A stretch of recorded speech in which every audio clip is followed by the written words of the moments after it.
if they are in the control group, and the lowest stress response if they're in the experimental group. That's a huge treatment effect. Over here, you don't get the same degree of treatment effect. So these treatments are working for some, but not for all.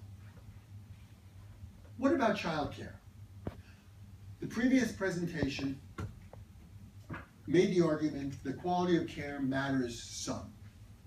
And it matters some, especially to cognitive and language development. It doesn't matter much at all to social and behavioral function.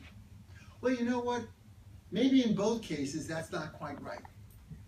Maybe that general claim about quality of care misrepresents what's going on. That is, maybe it's the case that quality of care matters more for some than it does for others, and unless we start with the proposition that some are more likely to be affected than are others, we will misestimate and we will misunderstand, thereby, the influence of quality of care. Well, we went into the NICHD study, my student and I, and we addressed this question. Well, actually, before we did, somebody else did.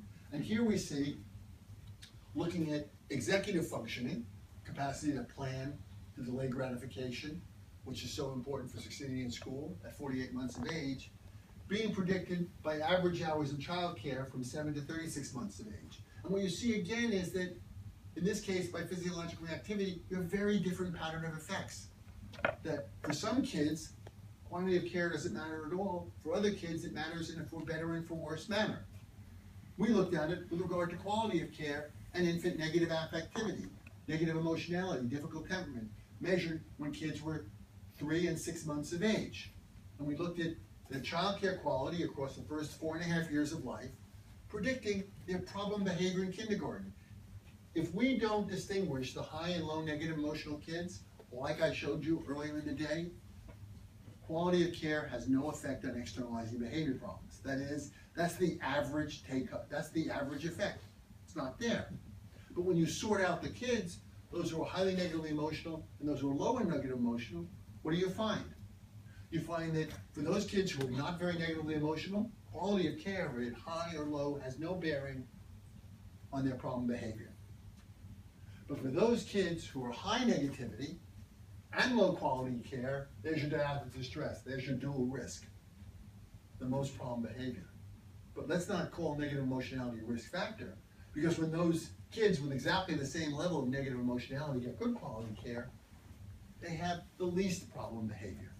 In other words, the earlier conclusion that quality of care is unrelated to social behavior looks inaccurate.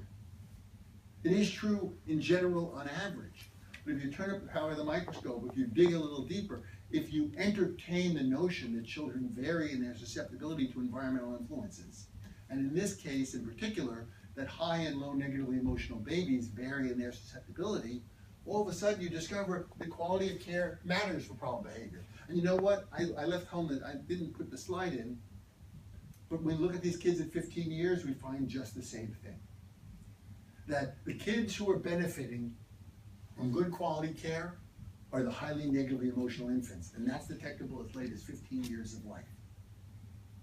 So again, one of the basic notions here is that quality of care, or any feature that we're interested in about environmental influences, is going to be misestimated and misunderstood if we start with the presumption which we begin with, which is more or less all kids are equally susceptible to environmental effects. Apparently, that's not true, and experimental evidence is revealing it.